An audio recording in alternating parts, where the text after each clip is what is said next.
Bonjour tout le monde et un bon dimanche à tous. Et aujourd'hui, nous allons continuer avec les séries de messages sur la recherche du royaume que Jésus-Christ nous a demandé de donner la priorité au royaume de Dieu. Maintenant, nous vivons dans un temps très critique, là où le monde, où beaucoup d'églises cherchent ou bien mettre l'accent sur les choses, les bénédictions, l'évangile de prospérité, l'évangile de célébrité, les miracles. Mais Jésus-Christ nous a demandé de mettre l'accent plutôt sur le royaume de Dieu et de donner la priorité au royaume de Dieu. Maintenant, comme Jésus-Christ a dit, beaucoup de personnes cherchent les bénédictions, mais Jésus-Christ nous a demandé de chercher le royaume. Maintenant, beaucoup de croyants aujourd'hui mettent l'accent sur les bénédictions, la guérison, la prospérité, les miracles et les solutions rapides. Mais Jésus-Christ nous a donné un ordre complètement différent. Dans le livre de Matthieu, le chapitre 6, le verset 33, Jésus-Christ nous a dit de chercher premièrement le royaume et la justice de Dieu. Et il a dit que toutes ces choses seront vous données par-dessus. OK?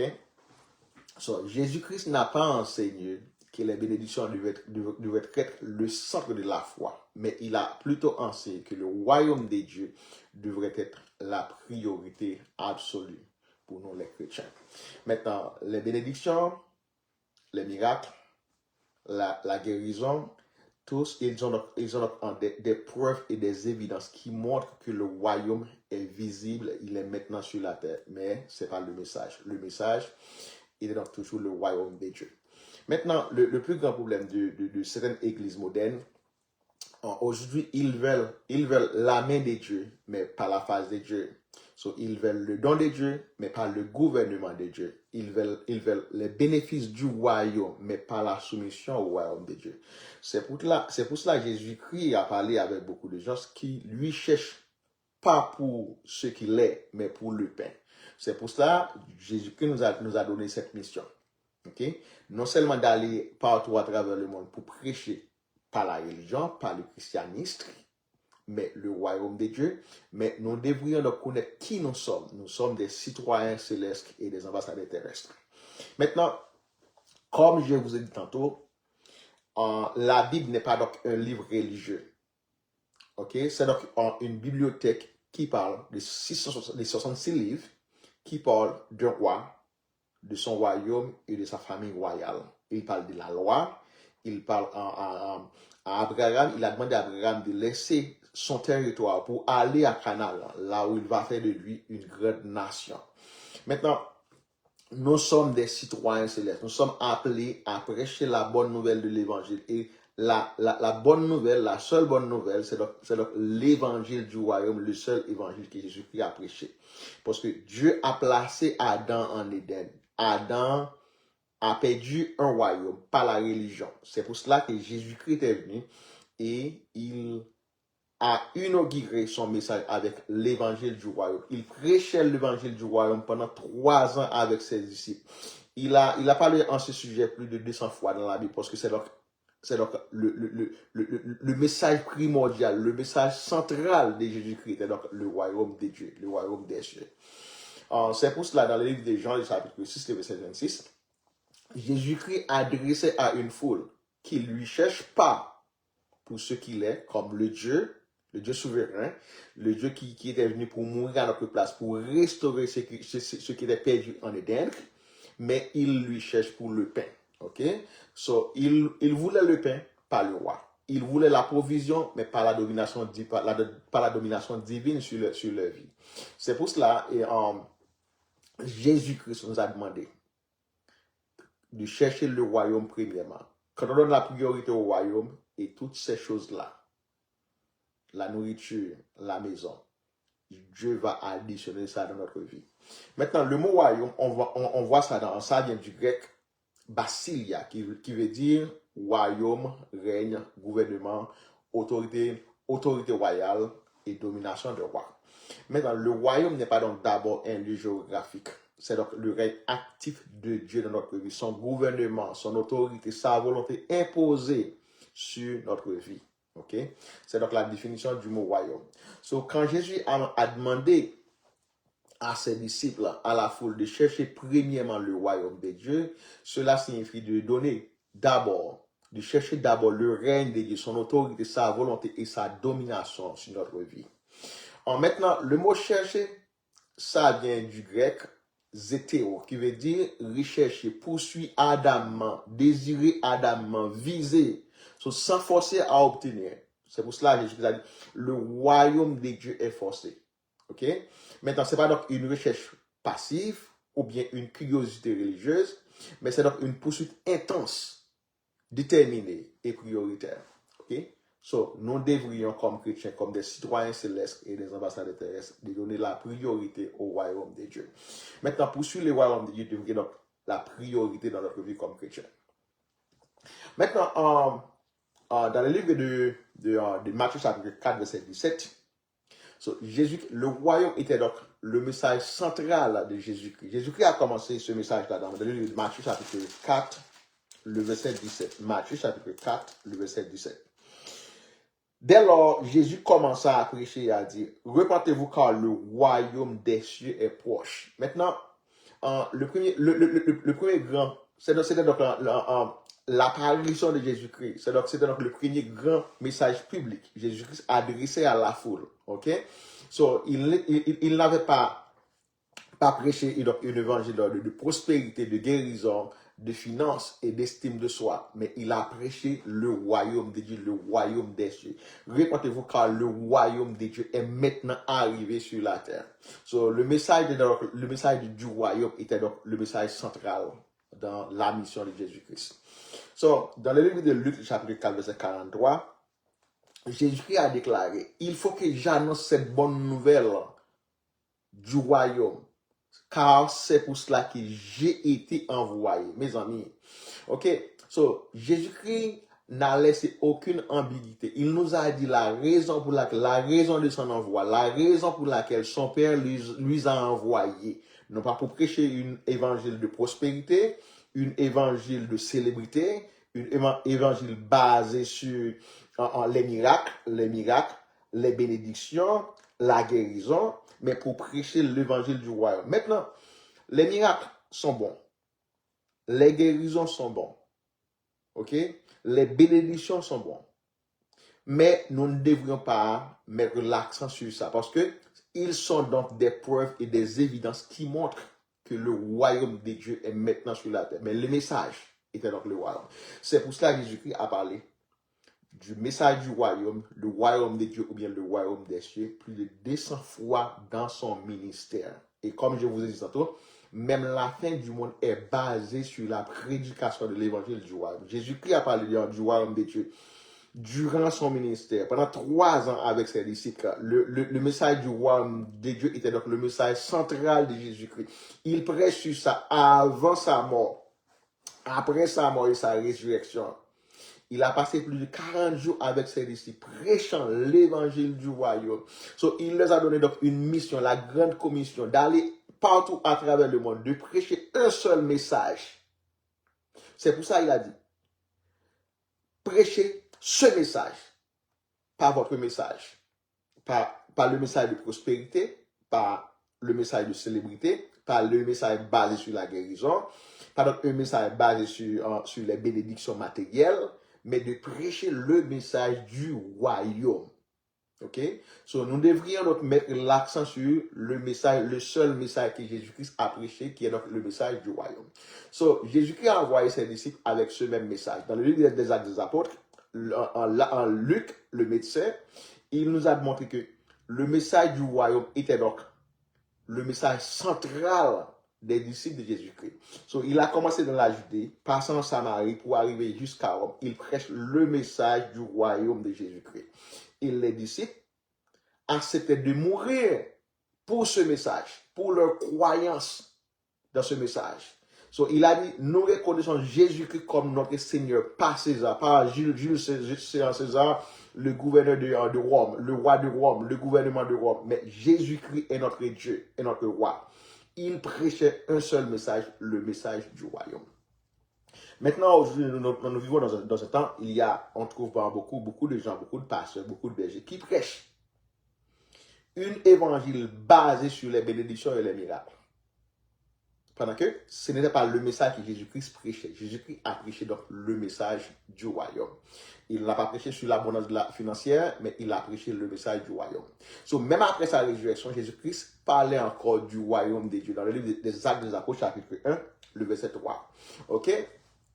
Et avant la croix, il prêche le royaume. Après la résurrection, il prêche le royaume. Et dans la mission apostolique, il a donné l'ordre à ses disciples de prêcher le message du royaume. C'est cela pour que le royaume n'était pas donc un terme secondaire. Le royaume, c'était donc le cadre central de toute sa mission. Okay? Maintenant, les bénédictions ne sont pas le message. Elles sont donc les conséquences. Jésus n'a jamais lié les besoins humains. Mais il a dit de donner l'accès avant. L'accès d'abord au royaume de Dieu. Parce que il a dit que notre Père qui nous a envoyés, qui nous a créés, qui sait de quoi nous sommes formés, il va faire pour nous de la provision. Mais nous devrions donc mettre l'accent sur le message du royaume. Pas sur les choses à manger, à boire, se vêtir, les besoins matériels, mais le message du royaume. Ok. Dans le livre de Matthieu chapitre 6, le verset 31, Matthieu chapitre 6, le verset 31 à 33, 6, 31 à 33. Ok. Jésus-Christ a dit, ne vous inquiétez donc de rien. Votre Père céleste, qui sait que nous avons besoin. Il sait tout ce que nous avons besoin. Maintenant, il faut donc mettre l'accent sur le royaume. Cherchez d'abord le royaume de Dieu et toutes ces choses vous seront données par-dessus. Maintenant, les choses ne sont pas niées. Et les choses ne sont pas niées et elles ne sont pas remplacées par le message du royaume de Dieu. OK? Le royaume est donc, vient le premier. Le royaume est donc le dessein primordial de tous les chrétiens, de tous les croyants. Les choses viennent après. Maintenant, le plus grand problème de l'église moderne, c'est que l'église moderne consiste l'ordre des choses. On cherche d'abord les choses matérielles, les bénédictions, les miracles, la guérison. Et après, si on a du temps, le royaume vient après. Mais, pourtant, dans le message de Jésus-Christ, le message primordial de toute sa mission était donc le message du royaume. Ok. Dans le livre de Matthieu chapitre 6, le verset 8, Jésus-Christ a dit, votre Père qui sait de quoi que vous avez besoin, avant que vous lui demandiez. Dans Matthieu chapitre 6, le verset 32, notre Père qui vit au ciel, il sait tout ce que nous avons besoin. Maintenant, cela veut dire le croyant ne vit pas comme les païens. Ok, nous ne devons pas chercher chaque jour, nous ne devons pas vivre pour le pain. Ok, nous devrions vivre pour la parole de Dieu. Maintenant, le plus grand problème de l'église moderne, c'est qu'il y a des gens qui ne passent pas du temps à lire la Bible pour comprendre la parole de Dieu, pour comprendre la volonté de Dieu pour leur vie. Maintenant, la Bible, c'est donc le livre d'information. Maintenant, l'information sur la Bible est basée sur YouTube, Facebook et sur les social media. Maintenant, comme chrétiens, nous devrions lire la Bible. Dieu va nous donner la puissance de l'Esprit Saint afin qu'il puisse nous aider à comprendre ce que nous lisons. Mais avec cette puissance, avec ce pouvoir, ça va nous aider à nous transformer et à faire de nous des citoyens célestes et des ambassadeurs terrestres. Maintenant, le royaume de Dieu devrait donc le dessein primordial, le dessein prédominant de notre vie. Comme chrétiens, nous ne devrions pas vivre comme les païens, mais nous devrions vivre comme des croyants, comme des personnes, comme des hommes et des femmes qui croient dans l'évangile du royaume, le seul évangile que Jésus-Christ a prêché. Ok. Dieu est donc le roi de notre vie. Il sait ce que nous avons besoin. Il voit tout, il prévoit tout, il gouverne et il soutient ses citoyens. Maintenant, le royaume de Dieu exige la justice. Dieu n'a pas seulement dit de chercher le royaume, mais il ajoute sa justice. Cherchez d'abord le royaume de Dieu et sa justice. Maintenant, le mot grec pour justice, c'est dikasone, qui veut dire justice, droiture, conformité à la volonté de Dieu, et puis de vivre d'une manière digne de l'évangile. Maintenant, il y a beaucoup de gens qui veulent les bienfaits, qui veulent les évidences, qui veulent les miracles, les prodiges, la guérison. mais ils ne veulent pas vivre en aliment avec le message de l'évangile. So, ils ne veulent pas vivre, combattre le péché dans leur vie. So, ils veulent vivre n'importe comment, mais ils veulent les bénédictions, les miracles. Okay? So, pour vivre selon la volonté de Dieu, nous devrions batailler contre le péché. Nous devrions batailler chaque jour contre le péché, contre le soir. Contre le soir. OK? So, c'est pour cela que Jésus-Christ nous a demandé non seulement de donner l'accès, de donner la priorité au royaume de Dieu, mais et la justice de Dieu, parce que Dieu est donc un Dieu juste. Dieu a créé les cieux pour lui-même. Il a créé une colonie pour Adam. Mais à partir qu'Adam a causé donc un acte de rébellion, de désobéissance, un acte de trahison, Dieu lui a expulsé du jardin. Dieu lui a expulsé en Éden. Parce que Dieu est donc un Dieu de justice. Dieu est juste. Dieu ne tolère pas le péché. OK? So, non seulement nous devrions chercher le royaume de Dieu, mais nous devrions aussi chercher la justice de Dieu, de bataille contre le péché. OK? Parce que le péché, c'est ça qui met parfois une séparation entre nous et Dieu. Maintenant, avant le péché, Adam n'a pas besoin de travailler pour le pain quotidien. Adam n'a pas besoin de prier, Adam n'a pas besoin de jeûner, Adam n'a pas besoin d'offrir des sacrifices, des holocaustes, etc. Mais tout cela vient après le péché, après la désobéissance. Dieu l'a expulsé. Maintenant, Adam est devenu indépendant. So, lorsqu'on devient indépendant, nous devrions donc nous donner tout ce que nous en avons besoin. Mais lorsque nous sommes dépendants de Dieu, Dieu maintenant va faire pour nous des provisions. So, nous ne devrions pas chercher le pain quotidien, mais nous devrions mettre l'accent sur le royaume de Dieu. Et ça devrait être notre priorité. Maintenant, le royaume implique une nouvelle royauté, une nouvelle morale, une nouvelle pensée, une nouvelle soumission. C'est pour cela que Jésus-Christ a dit de repentir. Repentez-vous car le royaume des cieux est proche. Maintenant, le royaume n'est pas donc une religion. Le royaume, c'est donc un gouvernement. Maintenant, le mot hébreu qu'on trouve pour le royaume, ça vient de Malkouk, qui veut dire royauté, règne, souveraineté et gouvernement royal. Comme je vous ai dit tantôt, la Bible n'est pas donc un livre religieux. La Bible, c'est donc une constitution qui parle d'un roi, de son royaume et de sa famille royale. Okay? So, beaucoup de gens lisent la Bible comme un livre comme tout autre livre. La Bible, c'est donc une collection de 66 livres. Et le message de la Genèse à l'Apocalypse est donc unique. Il parle d'un Dieu, de son royaume et de sa famille royale.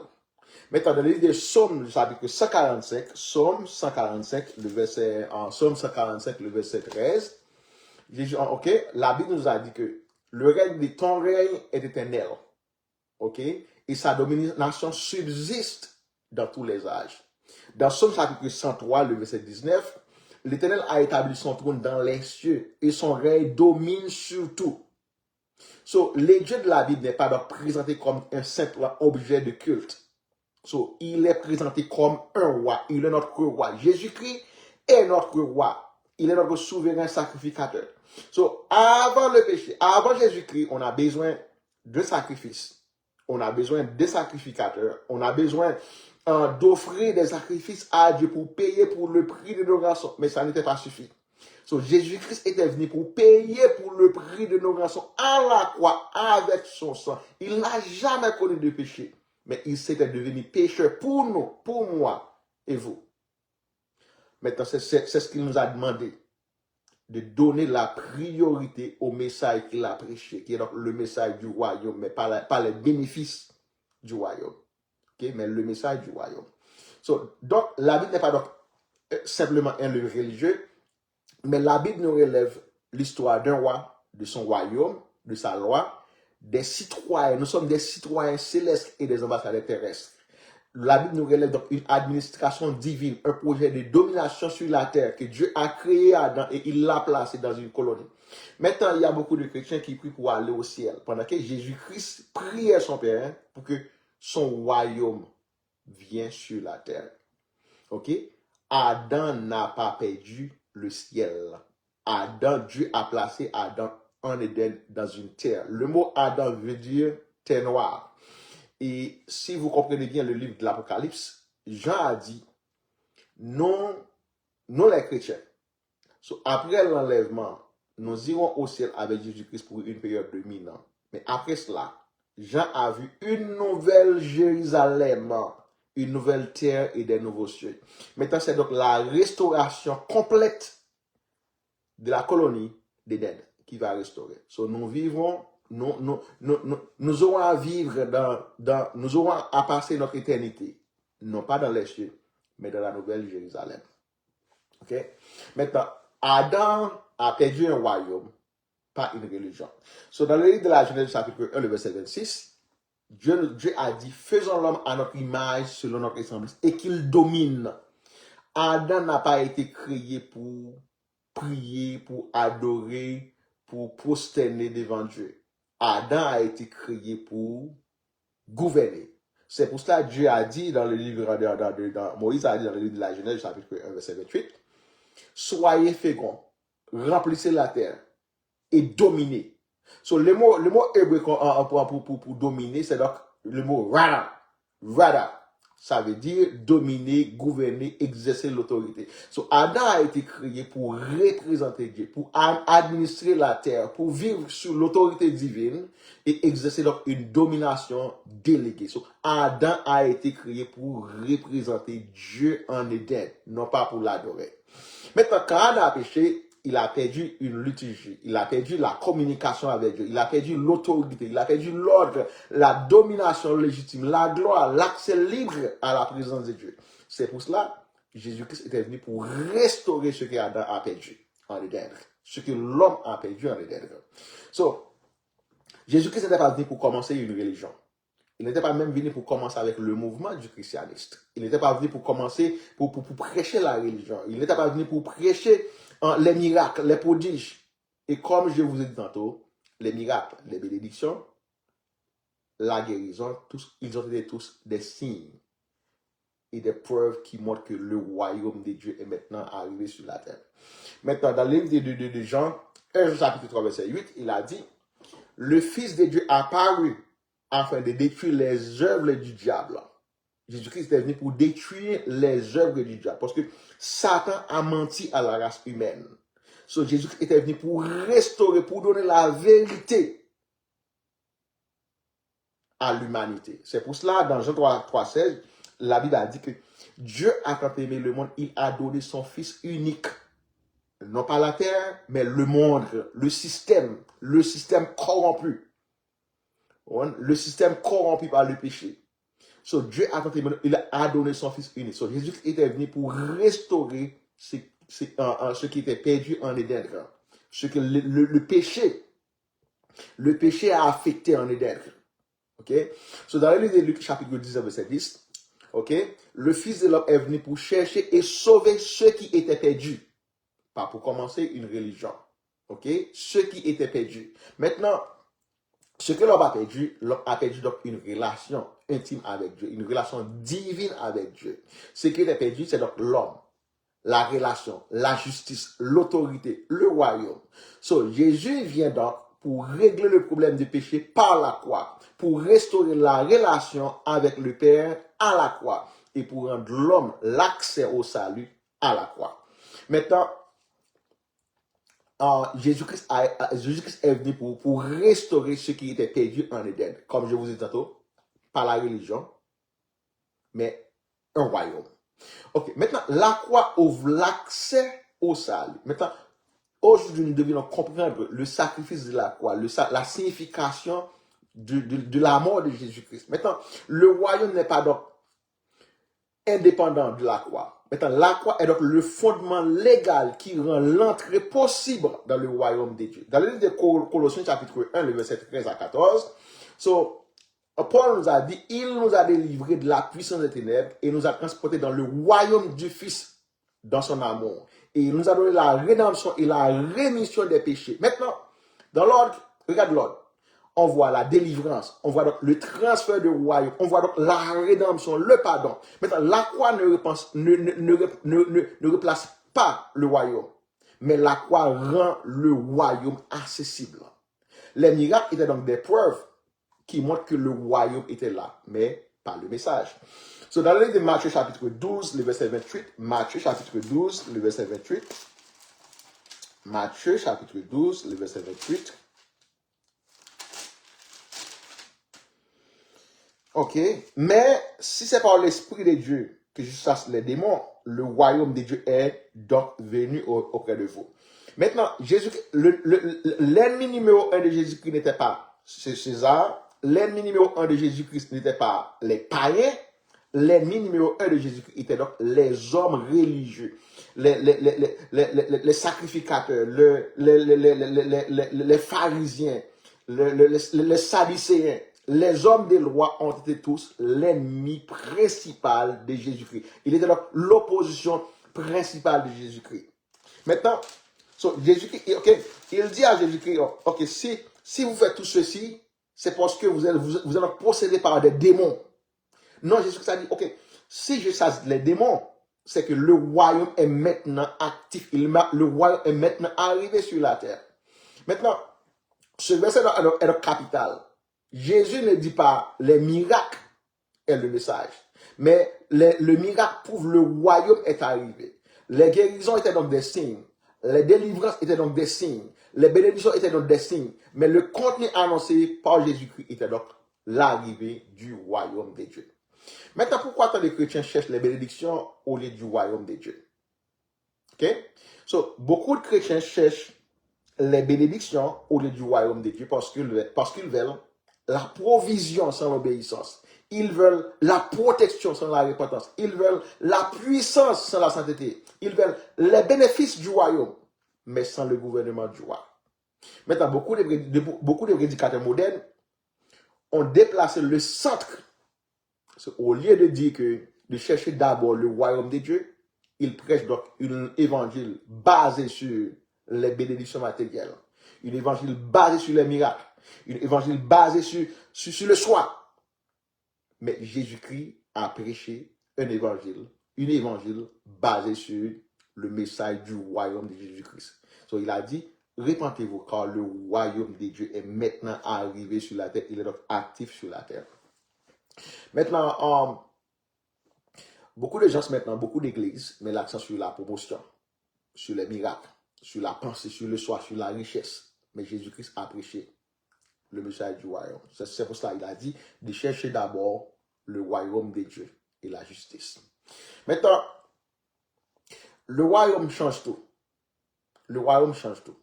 So, la religion donne souvent une liste de choses à faire, mais le royaume donne une liste de choses qui parlent de notre identité. So, le roi fait de toi un fils, pas un esclave. Le roi fait de toi un citoyen céleste et un ambassadeur terrestre. Le roi fait de toi un héritier, un serviteur du roi. Le roi fait de toi un représentant de Dieu sur la terre. D'après 2 Corinthiens chapitre 5, verset 20, l'apôtre Paul nous a dit, nous faisons donc les fonctions d'ambassadeurs pour Christ. Notre pays est donc les cieux. Le ciel, là où réside Dieu, est donc notre pays. Nous sommes des citoyens célestes. Nous sommes sur la terre comme des ambassadeurs et nous avons donc le droit, nous avons donc la mission pour exécuter la grande commission que Jésus-Christ a donnée à ses disciples d'aller partout à travers le monde pour prêcher un seul évangile, un seul message, le message du royaume. Maintenant, d'après 2 Corinthiens chapitre 5, verset 20, nous faisons donc les fonctions d'ambassadeurs pour Christ. Ça veut dire que nous représentons Christ sur la terre. Nous représentons le royaume de Dieu sur la terre. Nous devrions vivre comme des hommes et des femmes intègres. L'intégrité, caractère, les valeurs morales, éthiques et familiales devraient être notre vie quotidienne. Ok? Philippiens chapitre 3, verset 20, a dit, mais notre cité à nous est dans les cieux. Notre cité à nous est dans les cieux, pas sur la terre. Notre cité à nous est dans les cieux, pas sur la terre. C'est que nous devrions vivre chaque jour comme des passagers sur la terre. Parce que notre cité à nous n'est pas sur la terre, mais dans les cieux. So, non, comme je vous ai dit tantôt, nous ne sommes pas des membres de l'Église. Parce que les membres de l'Église n'ont aucun droit. Mais nous sommes des citoyens célestes et des ambassadeurs terrestres. So, citoyens dans tout le pays du monde. Les citoyens dans tout le pays du monde ont des droits. OK? Mais les membres de pays n'ont aucun droit. OK? Mais maintenant lorsqu'on... OK. Le décès primordial de notre étude, c'est de vous aider à comprendre que nous ne sommes pas des membres de l'Église. Nous sommes des citoyens. So, les cieux, là où réside Dieu, c'est donc un pays qui est donc plus réel que la terre. So, nous sommes des membres, nous sommes des citoyens d'un pays, d'un gouvernement. Nous faisons partie d'un gouvernement, non pas de la religion. So, mais le royaume de Dieu demande la repentance. Il y a beaucoup de gens, il y a beaucoup de pasteurs qui ne prêchent pas sur le péché. Okay? Ils ne prêchent pas sur le péché. Ils parlent de l'humanisme. On doit faire ce qu'on veut, quand on veut, où on veut. Okay? Maintenant, le royaume de Dieu nous demande de la repentance. Maintenant, pour pouvoir vivre selon la parole de Dieu, pour pouvoir comprendre la parole de Dieu, pour pouvoir pour que nous puissions arriver à comprendre et à avoir le Saint-Esprit, pour que le Saint-Esprit soit manifesté en nous, nous devrions vivre en alignement avec le royaume. Nous devrions donc batailler contre le péché. Nous devrions donc vivre d'une manière digne de l'évangile pour que le Saint-Esprit puisse vivre en nous. Maintenant, dans Matthieu chapitre 4, verset 17, Jésus-Christ a dit, repentez-vous. Le mot grec qu'on utilise pour la repentance, c'est donc le mot métanoia, qui veut dire changement de pensée, changement de mentalité, changement de direction profonde. OK? Une réorientation profonde.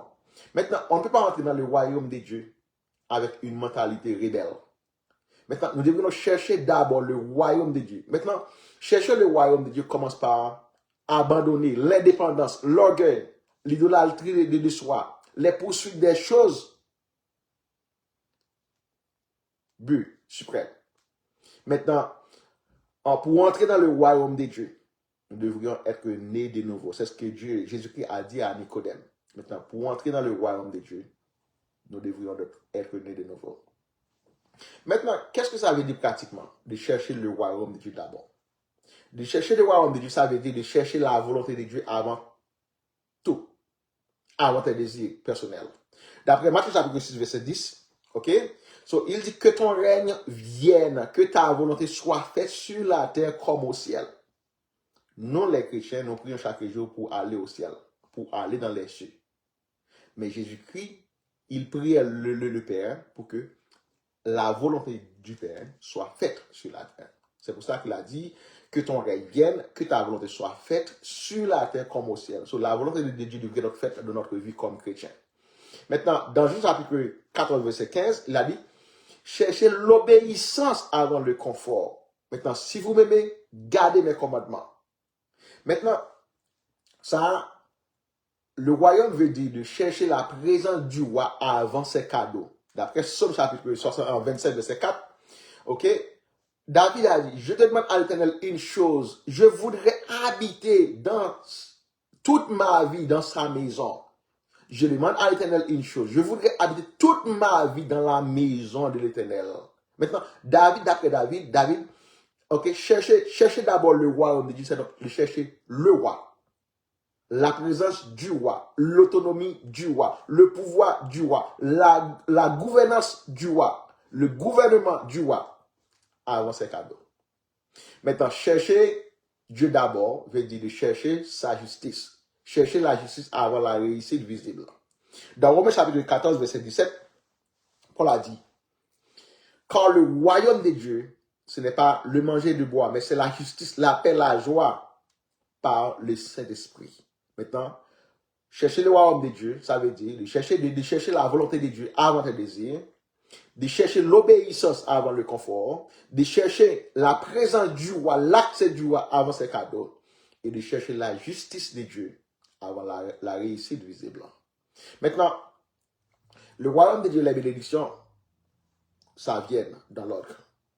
le bon ordre, c'est que on voit le roi, on voit le royaume, on voit la justice, on voit l'obéissance, puis on voit les choses. Maintenant, l'église, beaucoup d'églises modernes prêchent une évangile basé sur la prospérité. So, ils cherchent d'abord les choses, les bénédictions, les miracles, les conforts. Puis, s'il y a du temps, on cherche Dieu. Maintenant, Jésus rejette ce mauvais ordre. Nous devrions donc donner priorité au royaume de Dieu, non pas le paix quotidien.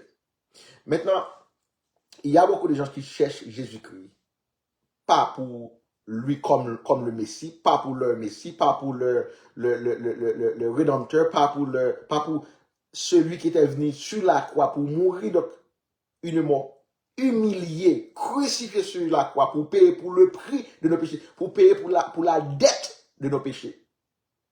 Mais ils voient en Jésus comme un prophète. Ils voient en Jésus comme un homme, comme tout homme. Ou ils voient en Jésus, ok, ils ne veulent pas que Jésus l'utilise pour la prédication de l'évangile, mais ils utilisent le nom de Jésus pour gagner le paix quotidien.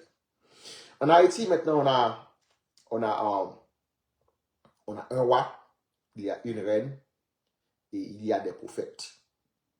Il y a Jésus, malheureusement. C'est pour cela que Jésus-Christ nous a dit, Jésus-Christ nous a dit, dans les derniers jours, il y aura des temps difficiles. Les hommes seront, amis de l'argent, fanfarons, orgueilleux, irréligieux, blasphémateurs. Et beaucoup de gens arrivent à abandonner la foi. Maintenant, il faut donc sonder les esprits pour voir s'ils viennent de Dieu. Il y a pas mal de faux prophètes qui viennent dans les derniers jours.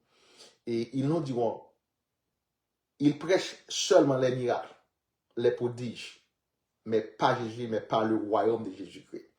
So, d'après Jean chapitre 6, verset 35, Jésus-Christ a dit, je suis le pain de vie. Cherchez Jésus d'abord, mais pas le pain. So, le vrai drame n'est pas seulement de manger et de boire, de pain physique, mais le vrai drame est de refuser le pain de vie.